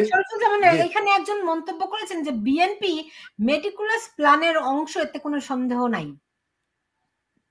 আপু, কেউ মন্তব্য করলে তো আমরা বাধা দিতে পারি না, মন্তব্য করতেই পারেন। উনি ওনার পয়েন্টটা হয়তো উনি বুঝতে না বুঝেও অনেকে বলেন। এইসব নতুন নতুন শব্দ আপনার আবিষ্কৃত হয়েছে 5ই আগস্টের পরে। অনেক বিপ্লবীদের আমরা দেখেছি। আপনার আওয়ামী লীগের নমিনেশন চাওয়া মানুষও দেখি গতকালকে আপনার লন্ডনে ইউনূস সাহেবের পক্ষের সমাবেশে। এবং ওই যে এমন বক্তব্য এদের মুখে শুনেছি, এক হায়নার পরিবর্তে আরেক হায়না ক্ষমতায় আসতে চায়। এই যে কথাগুলি, এইগুলি বিরাজনীতিকরণের একটা অংশ। হ্যাঁ, আপনি জনগণকে বিচার করতে দেন, জনগণের ম্যান্ডেট নেন। এই যে ওনারা বললেন যে কে নাকি জরিপ করেছে যে 5% সমর্থক বিএনপি। ঠিক আছে, জনগণ যদি আমাদেরকে 5% ভোট দেয় একটা ফ্রি ফেয়ার ইলেকশনে, আমরা মেনে নেব। আপনারা কি আওয়ামী লীগকে ছাড়া নির্বাচনে যাবেন? দেখেন, এই কথাটা এই মুহূর্তে আমি বলতে পারবো না আওয়ামী লীগের ছাড়া নির্বাচন যাব কিনা। কারণ দেখেন, এই যে বাংলাদেশের যারা আওয়ামী লীগের এই যে প্রেসিডেন্ট সাহেব দেশে যে ফেরত গেলেন, প্রাক্তন প্রেসিডেন্ট, এবং আওয়ামী লীগকেও হয়তো এই ইন্টেরিয়াম গভর্নমেন্ট অন্য ফরম্যাটে নিয়ে আসতে চাচ্ছে, বা আওয়ামী লীগ হয়তো কি হবে সেটা তো আমি বলতে পারবো না এই মুহূর্তে। তবে আমরা বিশ্বাস করি যে রাজনীতিতে আপনার যদি আওয়ামী লীগের বিচার, আওয়ামী লীগ যেসব হত্যাকাণ্ডের সঙ্গে আওয়ামী লীগ জড়িত, যেসব লুটপাটের, রাষ্ট্রীয় যে লুটপাট হয়েছে বিগত 17 বছর, এক ব্যক্তি কি করে লন্ডনে 550 বাড়ির মালিক হয়? আপনি শুধু বিবেককে প্রশ্ন করুন একটিবার। আপনার যাদেরকে আমরা দেখেছি এই বেলজিয়ামের ব্রাসেলসে গ্রসারি হিসেবে বাকি খেত যারা, তাদের আবুধাবিতে শপিং কমপ্লেক্স, বুর্জ আল খলিফায় অ্যাপার্টমেন্ট, নিশ্চয়ই এই যে বাইরে আওয়ামী লীগের পক্ষ। দুর্নীতি তো ধরেন বিএনপির আমলেও বিএনপি কম করেনি, আওয়ামী লীগও কম করে। আপু আমি বলি আপনার সঙ্গে, আমার প্রশ্ন শুনেন, আমার প্রশ্ন শুনেন, দুর্নীতি একটা জিনিস, যেহেতু বাংলাদেশে দুর্নীতিবাজ আছে, আইন কানুন আছে, তাদের বিচার এক জিনিস, আর দেশের এইভাবে সর্বগ্রাসী, এইভাবে আমরা কষ্ট করে কামলা খেটে বিদেশ থেকে টাকা পাঠাই, এইভাবে সর্বগ্রাসী লুটপাটের অংশীদার আমার দেশ হোক, সেটা নিশ্চয়ই কারো কাম্য না। কিন্তু সত্যকে বলতে হবে, 21,000 কোটি টাকা নির্বাচনের আগে বলেন যে বাংলাদেশ দুর্নীতিতে কার আমলে 5 বার চ্যাম্পিয়ন? না 5 বার চ্যাম্পিয়নটা শুরু হয়েছিল 96 আওয়ামী লীগ যখন ক্ষমতায় আসছিল, ওই সময় তো ওইটার লিগেসি আমরা পেয়েছিলাম। ইয়েস, হ্যাঁ, আমরা লিগেসিটা আমরা পেয়েছিলাম, আওয়ামী লীগের আমল থেকেই শুরু হয়েছিল। আপনারা হয়তো স্বীকার করবেন না, আমি জানি, অনেকেই তোলবেন, বাদ দেন এসব পুরনো কথা। আমরা আমাদের কামনা হোক, আমাদের আগামীর বাংলাদেশটা হোক যেন এসব আমাদেরকে আর শুনতে হয় না, দেখতে হয় না, এবং দেশটা যেন জনগণের প্রতিনিধিদের দ্বারা, যারা প্রকৃত অর্থেই জনপ্রতিনিধি, তাদের দ্বারা শাসিত হয়। জি জি, শেষ করি সৈয়দ আবেদিন, ধন্যবাদ। জি সৈয়দ আবেদিন। হ্যাঁ, একটা কথা, আমরা যে যাই বলি না কেন, গত 17 বছর আওয়ামী লীগ কি করেছে, এর আগে বিএনপি কি করেছে বা এরশাদ কি করেছে, এগুলোর নামে আমরা যদি দেশের অন্তত অর্ধেক লোক যে দলকে সমর্থন করে, বিভিন্ন ইলেকশনের আলোকে বলছি, নির্বাচনের ফলাফলের নিরিখে বলছি, 40% তো মিনিমাম, সেই দলের কর্মকাণ্ডকে বাদ দিয়ে যদি কোনো পরিকল্পনা করা হয়, কোনো সমঝোতা করা হয় ক্ষমতায় যাওয়ার জন্য, এটা খুব সুখকর হবে না। খুব দ্রুতই এটা অত্যন্ত দুঃখজনক পরিণতি ডেকে আনবে বাংলাদেশের জন্য, এবং যারা এগুলোতে অংশগ্রহণ করবেন তাদের জন্য, এটাই বলতে চাই। জি জি, শরীফুজ্জামান চৌধুরী তপন, সৈয়দ আবেদিন এবং আজিজুল আম্বিয়া এবং তানভীর এখন আমাদের সঙ্গে নাই, তানভীর আহমেদ, আপনাদের সবাইকে অনেক ধন্যবাদ জানাচ্ছি আমার আজকের এই আয়োজনে যুক্ত হওয়ার জন্য। বিএনপির ভারপ্রাপ্ত চেয়ারপারসন তারেক রহমানের সঙ্গে প্রধান উপদেষ্টা ডক্টর মোহাম্মদ ইউনূসের কি বৈঠকে কি বিষয় আলাপ আলোচনা হয়, কি তারা সিদ্ধান্ত আসে, নাকি আদৌ কোনো সিদ্ধান্তে তারা উপনীত হতে পারবে না, নিশ্চয়ই এই বিষয়গুলোর দিকে আমরা নজর রাখবো। এবং আপনাদের তিনজনকে অনেক ধন্যবাদ ধন্যবাদ সবাইকে। জি, আপনারা ভালো থাকবেন। জি, দর্শক, এই ছিল আমার এখনকার আয়োজনে। আমরা নিশ্চয়ই আপনাদেরকে এই সংক্রান্ত বিষয়গুলো নিয়ে আরো যদি কোনো তথ্য থাকে বৈঠকের আগে পরে, আমি আপনাদেরকে আরো বিস্তারিত জানানোর চেষ্টা করব, কারণ আমরা চাই বাংলাদেশ খুব দ্রুত একটি গণতান্ত্রিক ব্যবস্থায় ফিরে আসুক এবং জনগণের ক্ষমতা জনপ্রতিনিধিদের হাতে ন্যস্ত হোক, এবং সে খুব দ্রুত একটি নির্বাচনের মধ্য দিয়ে বাংলাদেশ গণতন্ত্রের উত্তরণ ঘটুক, সেই প্রত্যাশা রেখে আমি বিদায় নিচ্ছি। আপনারা যে যেখানে আছেন সবাই ভালো থাকুন।